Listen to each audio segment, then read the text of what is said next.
12 Years a Slave அப்படிங்கிற இந்த படம் 9 ஆஸ்கார் அவார்டுகளுக்கு நாமினேட் செய்யப்பட்டு அதில் 3 ஆஸ்கார் அவார்டை இந்த படம் வின் பண்ணுது.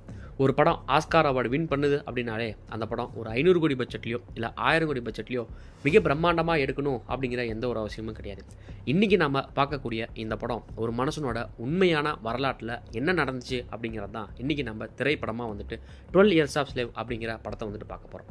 அந்த மனுஷன் கிட்டத்தட்ட 12 வருஷமாக தன்னோட குடும்பத்தை பிரிஞ்சு 12 வருஷமாக அடிமையாக வாழ்ந்துட்டுருக்காரு. அந்த 12 வருஷமும் அடிமை அப்படிங்கிறது எப்படி இருக்கும்னா, நம்ம இந்த மூவிலாம் நரகம் அப்படிங்கிறது எப்படிங்கிறத பார்த்துருப்போம் பார்த்தீங்களா. அந்த நரகத்தை பூமியில் உண்மையாலுமே இன்னொரு மனிதர்கள் கையால் அந்த நபர் அனுபவிச்சிருக்காரு. இந்த படத்தோட உண்மையான ஸ்டோரி என்ன அப்படின்னு சொல்லி பார்த்தோம்னா, 18ஆம் நூற்றாண்டோட இடைக்கால கட்டத்தில் அமெரிக்காவில் நீக்ரோ மக்கள் அப்படின்னு சொல்லக்கூடிய கருப்பின மக்களுக்கு என்ன மாதிரியான கொடுமையிலும் அநீதியும் நடந்துச்சு அப்படிங்கிறது தான் இந்த படத்தோட ஸ்டோரியை. ஒரு படத்தில் ஒரு ஹீரோவோ ஒரு ஹீரோயினியும் ஒரு ஹாப்பி மூமெண்ட்டோ இல்லை சேட் மூமெண்ட்டோ இந்த மாதிரியான காட்சிகளை பார்க்கும்போது நமக்கே பார்த்திங்கன்னா மனசில் ஒரு பதப்பதப்பு இருக்கும்.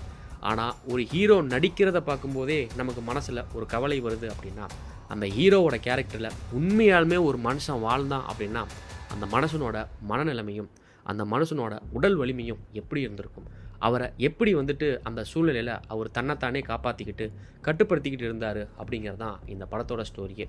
ஒரு மனுஷனுக்கு சுதந்திரமும் உயிர் வாழ்வதும் எவ்வளவு முக்கியம் அப்படிங்கிறத இந்த படத்தை பார்த்து நம்ம தெரிஞ்சுக்கலாம். படம் உண்மையாலுமே தரமான படம். இந்த படத்தை எல்லாருமே நம்ம பார்க்கணும். வாங்க இந்த வீடியோவை ஸ்கிப் பண்ணாமல் ஃபுல்லாக போய் பார்த்தலாம்.